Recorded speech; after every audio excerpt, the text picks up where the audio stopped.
میرا سر جھکا ہوا تھا اور آنکھوں سے آنسو جاری تھے۔ ابا کے الفاظ باز گشت بن کر میرے دماغ میں گونج رہے تھے کہ بیٹی میں سچ کہہ رہا ہوں، میں تمہیں جوئے میں ہار گیا ہوں۔ تمہیں لوگ لینے کے لیے باہر کھڑے ہیں، تم ان کے ساتھ چلی جاؤ، مجھے معاف کر دو۔ میں نے سر اٹھایا اور ابا کو خونی نظروں سے دیکھا۔ ابا، میں سوچ بھی نہیں سکتی تھی کہ تم اپنی بیٹی کو جوئے میں ہار دو گے۔ تم باپ نہیں قصائی ہو، مجھے تم سے نفرت ہو گئی ہے۔ ابا، میں کبھی تمہاری شکل نہیں دیکھوں گی۔ ابا ہاتھ باندھے میرے سامنے کھڑا مجھ سے معافی مانگ رہا تھا۔ وہ بھی رو رہا تھا، لیکن مجھے اس کے رونے کی کوئی پرواہ نہیں تھی۔ اس نے میرے ساتھ اچھا نہیں کیا۔ اپنی سکی بیٹی کو جوئے میں ہار بیٹھا تھا۔ اسے جوا ہی کھیلنا تھا تو بیٹی کو داؤ پر لگانے کی کیا ضرورت تھی؟ تبھی بیرونی دروازے پر زور زور سے دستک ہوئی۔ باہر وہی لوگ کھڑے تھے جنہوں نے جوئے میں مجھے جیتا تھا۔ ایک کہہ رہا تھا، کریم بخش، جلدی کرو، ہمارے پاس وقت نہیں ہے، ورنہ ہم اندر گھس آئیں گے۔ میں نے تنفر بھری نظر دروازے پر ڈالی، جیسے وہ دونوں اندر آ گئے ہوں۔ ابا بس بار بار یہی الفاظ دہرائے جا رہا تھا، مجھے معاف کر دو بیٹی، مجھے معاف کر دو بیٹی، میں تمہارا گنہگار ہوں۔ پھر ابا مجھے بازو سے پکڑ کر باہر لے گیا۔ باہر دو لڑکے کھڑے تھے جو شکل و صورت سے ہی بدمعاش لگتے تھے۔ انہوں نے ہوس بھری نظروں سے مجھے دیکھا اور ایک گاڑی میں بٹھا کر چل پڑے۔ پیچھے ابا روتے روتے دہلیز پر ڈھیر ہو گیا تھا۔ مجھے اپنی عزت خطرے میں لگ رہی تھی۔ ان دونوں اوباشوں کی نظریں مجھے اپنے وجود میں گھڑتی ہوئی محسوس ہو رہی تھیں۔ میرا باپ ایک جواری تھا۔ اسے جوئے کی بہت بری لت لگی ہوئی تھی۔ جوئے کی وجہ سے وہ گھر کا آدھا سامان بیچ چکا تھا۔ جو بچا تھا وہ بھی بیچنے کا ارادہ رکھتا تھا، لیکن سامان بیچنے کی بجائے اپنی بیٹی کو جوئے میں ہار گیا تھا۔ میری اماں ابا کی اسی عادت کو دل سے لگا کر فوت ہو چکی تھی۔ میں ماں باپ کی اکلوتی بیٹی تھی۔ دونوں لڑکے مجھے ایک کوٹھے پر لے گئے اور کوٹھے کی نائکا کو فروخت کر دیا۔ وہ پیسے لے کر خوشی خوشی چلے گئے تو نائکا نے ایک لڑکے کو بلایا، جیدے، اسے لڑکیوں والے کمرے میں لے جاؤ، آج سے یہ یہیں رہے گی۔ نائکا بڑی خوفناک شکل کی عورت تھی، بھینس کی طرح پلی ہوئی، چہرہ میک اپ سے بھرا ہوا تھا۔ میں ڈرتی ڈرتی اس کے ساتھ کمرے میں چلی گئی۔ وہاں بہت ساری لڑکیاں موجود تھیں جو سپاٹ نظروں سے مجھے دیکھ رہی تھیں۔ میں ایک چارپائی پر بیٹھ گئی اور سسکنے لگی۔ لڑکیاں مجھے عجیب سی نظروں سے دیکھ رہی تھیں۔ ان کی نظروں میں میرے لیے ترس کی ایک رمق بھی نہیں تھی۔ شاید ایک لڑکی کو مجھ پر ترس آ گیا تھا۔ وہ اٹھ کر میرے پاس آ گئی اور کہنے لگی، بہن، یہاں جو بھی لڑکی آتی ہے اس کا رونا فضول ہوتا ہے، اس لیے تم بھی نہ رو اور صبر سے کام لو۔ اس کی بات درست تھی، لیکن میں کیا کرتی؟ میرا دل چاہ رہا تھا کہ میں اتنا روں کہ روتے روتے میرا دم نکل جائے۔ میرے باپ نے مجھے جوئے میں ہار جو دیا تھا، کیسا باپ تھا جسے اپنی بیٹی پر ذرا بھی ترس نہیں آیا تھا۔ مجھے معلوم تھا کہ کوٹھوں پر مجروں کے علاوہ جسم فروشی کا کام بھی ہوتا ہے۔ وہاں جتنی بھی لڑکیاں تھیں سب جسم فروشی کرتی تھیں۔ کچھ ہی دیر ہوئی تو جیدہ آیا اور میری تصویر بنا کر چلا گیا۔ میں نے لڑکی سے پوچھا کہ جیدے نے میری تصویر کیوں بنائی ہے، تو کہنے لگی کہ گاہک آئیں گے تو نائکا انہیں سب لڑکیوں کی تصویر دکھائے گی، جس کو جو لڑکی پسند آئے گی وہ اسی کے ساتھ رات گزارے گا۔ یہ سن کر تو میری روح لرز اٹھی۔ جسم فروشی کے تصور سے ہی مجھے گھن آنے لگی۔ رات ہوئی تو جیدہ کمرے میں آیا اور ایک لڑکی کا نام پکارا، رخشندہ آ جاؤ۔ رخشندہ نامی لڑکی جیدے کے ساتھ چلی گئی اور میں تھر تھر کانپتی رہ گئی۔ مجھے ڈر لگ رہا تھا کہ ابھی جیدہ دوبارہ آئے گا اور نام پکارے گا۔ ہو سکتا ہے اس بار وہ میرا نام پکارے۔ میں اللہ سے دل ہی دل میں دعا مانگ رہی تھی کہ میری باری نہ آئے۔ تھوڑی تھوڑی دیر کے بعد جیدہ آتا اور نام پکارتا، مطلوبہ لڑکی اس کے ساتھ روانہ ہو جاتی۔ اسی طرح باری باری ساری لڑکیاں کمرے سے چلی گئیں اور آخر میں بچ گئی۔ میں سمجھ گئی اب آخری گاہک آئے گا تو جیدہ مجھے اٹھا کر لے جائے گا۔ اسی خیال سے میں کانپتی رہی۔ کسی غیر مرد کے چھونے کے تصور سے ہی میری روح فنا ہو جاتی تھی۔ ساری رات گزر گئی لیکن میرے لیے گاہک نہ آیا تو میں نے اللہ کا شکر ادا کیا کہ اس نے میری عزت محفوظ رکھی تھی۔ یہ اللہ کا مجھ پر خاص کرم تھا۔ انجان جگہ تھی، اس لیے رات بھر مجھے نیند نہیں آئی تھی۔ صبح ہوئی تو ساری لڑکیاں باری باری آ کر اپنے اپنے بستر پر سو گئیں۔ ساری رات جاگنے کی وجہ سے مجھے بھی نیند آ رہی تھی، اس لیے میں بھی سو گئی۔ دوپہر کے 2 بجے کا وقت تھا جب جدے نے آ کر سب لڑکیوں کو جگا دیا، لیکن مجھے نہ جگایا، پتہ نہیں کیوں۔ شام ہوئی تو نائکا کمرے میں آئی اور سخت لہجے میں پوچھنے لگی، رات کس لڑکی کی طبیعت خراب تھی؟ ہم سب لڑکیوں نے ایک دوسرے کی طرف دیکھا، تبھی ایک لڑکی نے میری طرف اشارہ کر کر بتایا تو نائکا میرے پاس آئی اور مجھے غور سے دیکھنے کے بعد کہنے لگی، دیکھو لڑکی، میں نے تمہیں بھاری قیمت دے کر خریدا ہے، اس لیے طبیعت کی خرابی کے بہانے نہیں چلیں گے، تم نے ہمیشہ یہیں رہنا ہے اور میں جو کہوں گی تمہیں کرنا پڑے گا، ورنہ تمہارے لیے اچھا نہیں ہوگا۔ بہتر ہے رونا دھونا چھوڑ دو اور اپنے گھر کو بھول جاؤ۔ میں نے اس کے آگے ہاتھ جوڑے اور منتیں کیں کہ خدا کے لیے مجھے یہاں سے جانے دو، میں اس ٹائپ کی لڑکی نہیں ہوں، میں ایک عزت دار گھرانے سے تعلق رکھتی ہوں۔ نائکا نے طنزیہ نظروں سے مجھے دیکھا اور ساری لڑکیوں کی طرف دیکھ کر کہنے لگی، یہ ساری لڑکیاں بھی عزت دار گھرانے سے تعلق رکھتی تھیں، بس اب مجھے اور کچھ نہیں کہنا اور سننا ہے۔ آج رات ایک خاص گاہک آ رہا ہے، تم ان سب لڑکیوں میں خوبصورت ہو اور اس گاہک کو بھی خوبصورت لڑکیاں پسند ہیں، اس لیے اچھے سے تیار ہو جاؤ، جدہ تمہیں نیا سوٹ لا دے گا۔ پھر وہ دوسری لڑکیوں کو بھی اچھے سے تیار ہونے کی ہدایت کرتی چلی گئی اور میں بستر پر بیٹھ کر پھوٹ پھوٹ کر اپنی قسمت کو رونے لگی۔ جدے نے مجھے ایک نیا جوڑا لا کر دیا تھا جسے میں نے زیب تن کر لیا۔ میں تیار نہیں ہونا چاہتی تھی، لیکن ایک لڑکی نے بتایا تھا کہ جو لڑکی نائکا کی بات نہیں مانتی وہ اسے کوڑے مارتی ہے، تبھی میں ڈر گئی تھی۔ میں بھی دوسری لڑکیوں کی طرح تیار ہو کر اپنی جگہ بیٹھ گئی۔ یہ سچ تھا، وہاں جتنی بھی لڑکیاں تھیں میں ان میں سب سے چھوٹی، اسمارٹ اور خوبصورت تھی، اس لیے جب میں تیار ہو کر بیٹھی تھی تو سب لڑکیاں مجھے رشک بھری نظروں سے دیکھ رہی تھیں۔ رات ہوئی اور گاہکوں کی آمد شروع ہو گئی۔ جدہ حسب معمول کمرے میں آ کر لڑکی کا نام پکارتا اور وہ اس کے ساتھ چلی جاتی۔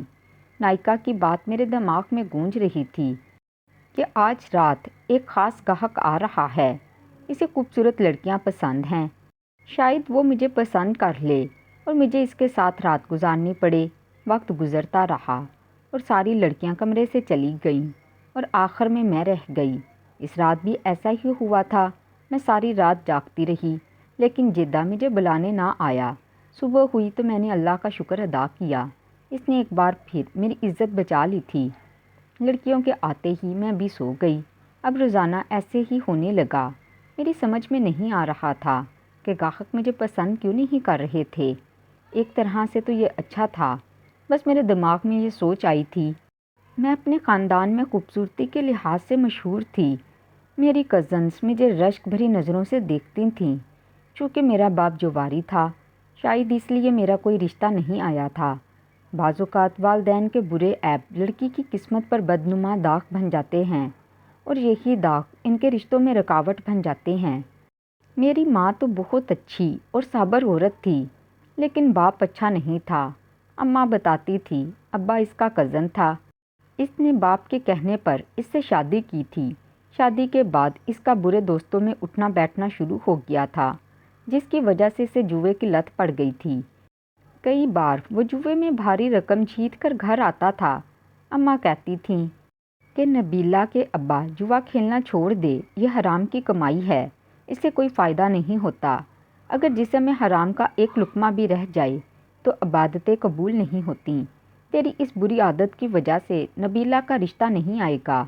اماں کی باتیں ابا پر اثر نہیں کرتی تھیں، بلکہ وہ اماں کو ڈانٹ کر چپ کروا دیتا تھا۔ اگر زیادہ تکرار ہوتی تو ابا اماں کو مارنے سے بھی گریز نہیں کرتا تھا۔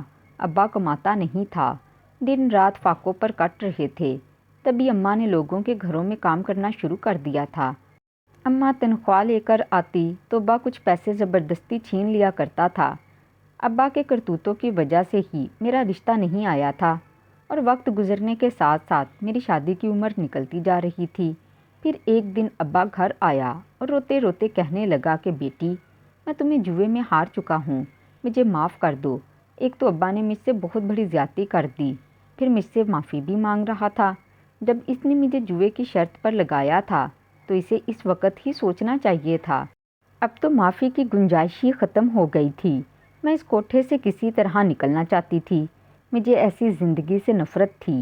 ایسی زندگی سے تو بہتر ہے میں خود کو موت کے سپرد کر دوں، کم سے کم ذلت سے تو بچ ہی جاؤں گی۔ لیکن مجھے وہاں سے بھاگنے کا کوئی رستہ دکھائی نہیں دیتا تھا۔ نائکا نے کوٹھے کے گیٹ پر 2 گارڈ تعینات کیے ہوئے تھے۔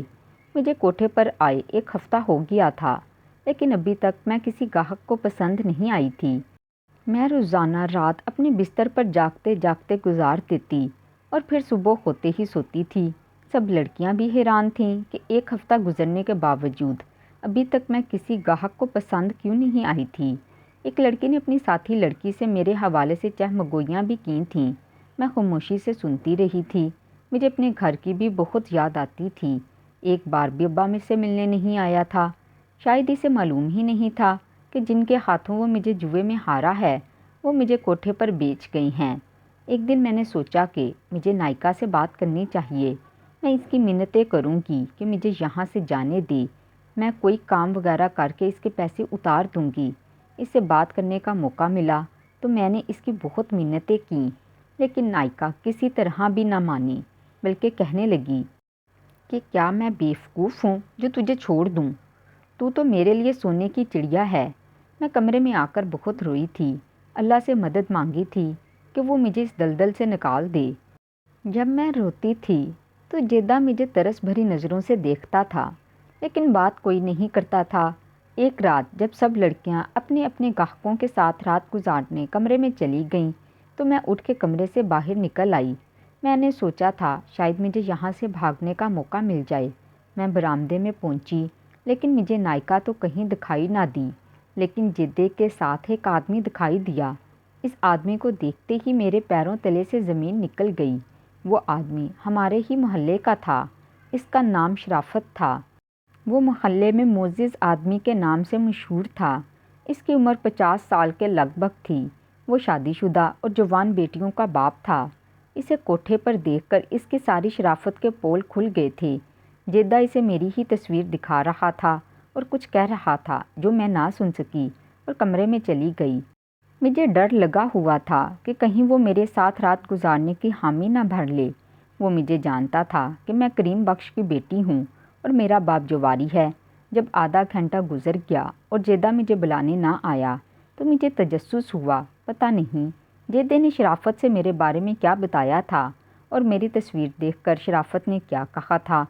اگلے دن جب جیدہ ملا تو میں نے اس سے پوچھ ہی لیا۔ کہنے لگا تم پوچھ کر کیا کرو گی؟ وہ آدمی تمہاری تصویر دیکھ کر حیران ہو رہا تھا۔ تم اس کوٹھے پر کیسے پہنچی ہو؟ میں نے اسے بتا دیا کہ تمہارا باپ تمہیں جوئے میں ہار گیا تھا اور جوا جیتنے والے تمہیں یہاں بیچ گئے تھے۔ تمہارے علاوہ اور کوئی لڑکی نہیں، اس لیے وہ واپس چلا گیا تھا۔ میں نے سکون کی سانس لی اور پوچھا کہ اس نے میرے ساتھ رات کیوں نہیں گزاری؟ جیدے نے غور سے مجھے دیکھا اور کہنے لگا مجھے نہیں معلوم، بس کچھ دن انتظار کر لو۔ وہ چلا گیا اور میں دم بخود رہ گئی۔ جیدے کی آنکھوں میں نہ جانے ایسا کیا تھا کہ اس نے مجھے سحر زدہ کر دیا تھا۔ اس کا یہ کہنا کہ بس کچھ دن انتظار کر لو مجھے الجھن میں ڈال گیا تھا۔ میں ساری رات اس کی بات پر غور کرتی رہی تھی، کچھ سمجھ نہ سکی۔ البتہ مجھے جیدے کی آنکھوں میں اپنے لیے محبت دکھائی دی تھی۔ شاید وہ مجھے پسند کرنے لگا تھا۔ وہ خود بھی خوبصورت اور لمبے قد کا نوجوان تھا۔ دن گزرتے رہے اور میری عزت محفوظ رہی۔ نائکا نے بھی دوبارہ میرے بارے میں پوچھنا گوارا نہیں کیا تھا۔ تجسس تھا کہ بڑھتا ہی جا رہا تھا۔ میرے ساتھ رہنے والی لڑکیاں بھی حیران تھیں اور مجھے خریدنے کی کوشش کرتی تھیں کہ ابھی تک مجھے کسی گاہک نے پسند کیوں نہیں کیا۔ ایک رات جب ساری لڑکیاں گاہکوں کے ساتھ کمرے میں چلی گئیں تو میں کوٹھا گھومنے کی غرض سے کمرے سے باہر نکلی۔ برآمدے میں جیدہ اور ایک آدمی بیٹھا دکھائی دیے۔ جیدے کے ہاتھ میں موبائل تھا اور وہ آدمی کو میری تصویر دکھاتے ہوئے کچھ کہہ رہا تھا۔ آدمی کے چہرے کے تاثرات بدلتے جا رہے تھے۔ میں نے اس آدمی کو یہ کہتے ہوئے سنا، نہیں بھائی نہیں، مجھے مرنے کا کوئی شوق نہیں ہے، میں کل پھر آ جاؤں گا، تم مجھے دوسری لڑکیوں کی تصویر دکھانا۔ اتنا کہہ کر وہ چلا گیا۔ میں تجسس میں پڑ گئی۔ میں جیدے سے پوچھنا ہی چاہتی تھی کہ وہاں نائکا آ گئی اور پوچھنے لگی، ہاں بھائی جیدے، گاہک کو نئی لڑکی پسند آئی؟ جیدے نے کہا، نہیں آنٹی، اس کے پاس پیسے کم تھے اور وہ تھوڑے پیسوں پر لڑکی کے ساتھ رات گزارنے کی ضد کر رہا تھا۔ میں نہیں مانا تو وہ چلا گیا۔ جدے کے جھوٹ پر میں بھی حیران رہ گئی۔ نائکا کہنے لگی، تم نے ٹھیک کیا ہے، ابھی تک اسے کسی مرد نے نہیں چھوا۔ میں اسے کسی امیر آدمی کو پیش کروں گی تو وہ اس کے ساتھ رات گزارنے کے ڈھیر سارے پیسے دے گا۔ نائکا کی بات سن کر میرا دل کیا کہ میں اس پر جھپٹ پڑوں اور اس کا گلا دبا دوں، لیکن میں اپنے ارادے کو عملی جامہ نہ پہنا سکی اور کمرے میں لوٹ گئی۔ میں جیدے سے بات کرنے کے لیے بےتاب تھی کہ اس نے گاہک سے کیا کہا تھا کہ اس نے میرے ساتھ رات گزارنے کا ارادہ بدل دیا تھا۔ میں چھپ کے برآمدے میں جھانک لیتی تھی، لیکن نائکا جیدے کے ساتھ بیٹھی ہوتی۔ اسی طرح رات گزر گئی اور میں جیدے سے بات نہ کر سکی۔ مجھے جیدے کا کردار پراسرار لگا تھا۔ میں اس سے بات کرنے کے لیے موقع تلاش کر رہی تھی۔ مجھے اس کمرے سے کسی اور کمرے میں جانے کی اجازت نہیں تھی، اس لیے کافی دنوں سے میں نے آسمان کی شکل بھی نہیں دیکھی تھی۔ ایک دن نائکا اپنے کمرے میں آرام کر رہی تھی کہ مجھے جیدہ برآمدے میں اکیلا بیٹھا ہوا نظر آیا۔ میں جلدی سے اس کے پاس پہنچ گئی۔ مجھے دیکھتے ہی جیدہ بکھلا گیا اور اگلے ہی پل اس نے میرا بازو پکڑا اور مجھے کمرے میں لے گیا۔ غصے سے کہنے لگا، تم اپنے کمرے سے باہر کیوں نکلی ہو؟ اگر نائکا نے دیکھ لیا تو تمہاری خیر نہیں ہوگی۔ جلدی سے اپنے کمرے میں جاؤ۔ میں اسے پوچھنا چاہتی تھی، لیکن اس نے میری ایک نہ سنی اور مجھے کمرے میں بھیج دیا۔ مجھے بڑا غصہ آیا، لیکن میں ضبط کر گئی۔ میرا خیال تھا کہ میری عزت محفوظ رہے گی اور میں کسی گاہک کو پسند نہیں آؤں گی، مگر یہ میری خام خیالی ثابت ہوئی۔ ایک رات جب سب لڑکیاں اپنے اپنے گاہکوں کے ساتھ چلی گئیں تو میں نے بھی بھاگنے کے خیال سے کمرے سے باہر نکلنے کی خاطر اٹھی۔ دروازے پر پہنچی تو مجھے ایک لڑکے کی آواز سنائی دی۔ وہ میرا نام لکھ کر کہہ رہا تھا، ہاں مجھے یہی لڑکی چاہیے، میں اسی کے ساتھ رات گزارنا چاہوں گا۔ یہ سنتے ہی میری جان نکل گئی اور میں سمجھ گئی کہ آج رات میری عزت تار تار ہو جائے گی اور میں خود کو بھی منہ دکھانے کے قابل نہیں رہوں گی۔ میں رونے لگی، لیکن میرا رونا نائکا کا دل موم نہ کر سکا۔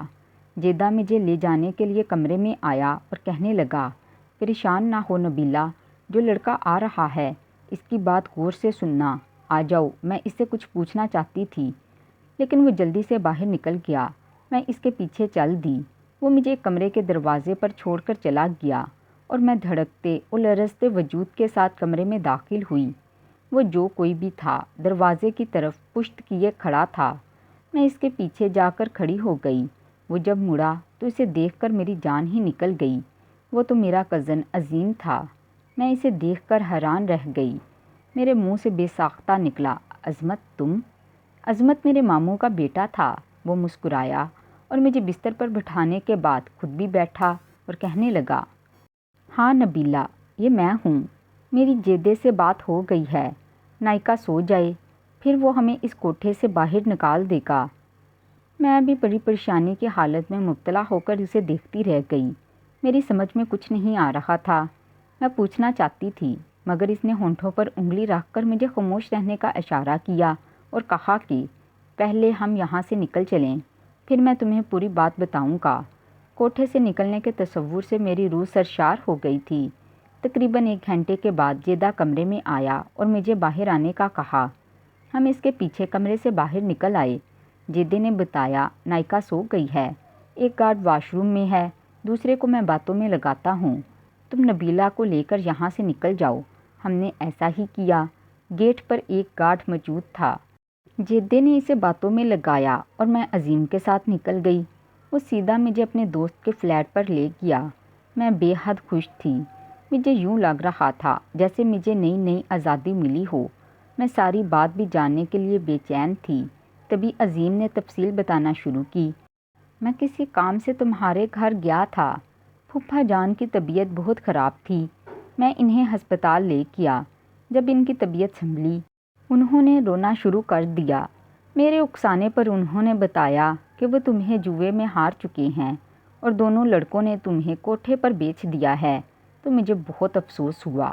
نبیلہ، میں تم سے بچپن سے محبت کرتا تھا اور تمہیں اپنانا چاہتا تھا، لیکن اماں نہیں مان رہی تھیں۔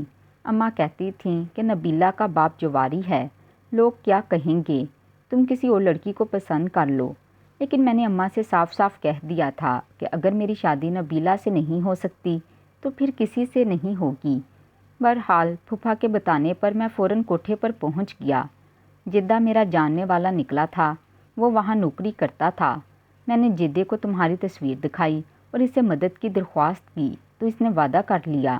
عیاش پرست لوگ جب تمہارے ساتھ رات گزارنے کی خاطر کوٹھے پر جاتے تو جدہ انہیں کہتا کہ تم اس لڑکی کے ساتھ رات مت گزارو، اس لڑکی کو ایڈس ہے اور یہ زندگی کے دن گزار رہی ہے، اگر تمہیں ایڈس ہو گئی تو تم بھی مر جاؤ گے، اس لیے تمہارے ساتھ کوئی بھی رات گزارنے پر راضی نہیں ہوتا تھا۔ ہم موقع کی تلاش میں تھے، تمہیں کوٹھے سے نکالنا بہت مشکل تھا، لیکن میں نے ہمت نہیں ہاری۔ آج ہمیں موقع مل گیا تو اس نے مجھے فون کر دیا۔ جدے نے نائکا کی چائے میں نشے کی دوا ملا دی تھی، اب وہ صبح سے پہلے ہوش میں نہیں آئے گی۔ گارڈ کا مسئلہ تھا تو ایک گارڈ اتفاق سے واش روم میں گیا تھا، دوسرے کو جدے نے باتوں میں لگا دیا تھا۔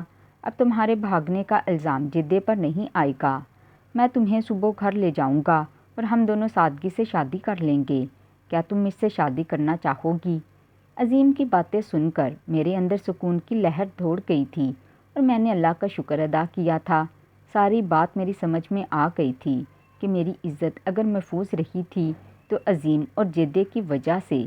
اس کا صلہ میں تو جدے کو نہیں دے سکتی تھی، لیکن اس کا اجر اللہ پاک اسے ضرور دے گا۔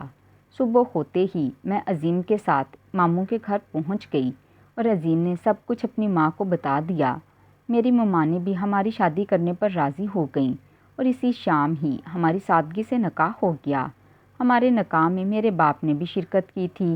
وہ بہت شرمندہ تھا اور بار بار مجھ سے معافیاں مانگ رہا تھا۔ بالآخر میں نے ابا کو معاف کر دیا۔ عظیم کے سنگ زندگی گزارنے لگی۔ ناظرین، مزید اس طرح کی سبق آموز کہانیاں سننے کے لیے ہماری ویڈیو کو لائک کر دیں، اور اگر آپ نے ابھی تک ہمارا چینل سبسکرائب نہیں کیا تو پلیز سبسکرائب کر دیں۔ چلتی ہوں، دعاؤں میں یاد رکھیے گا۔ شکریہ، اللہ حافظ۔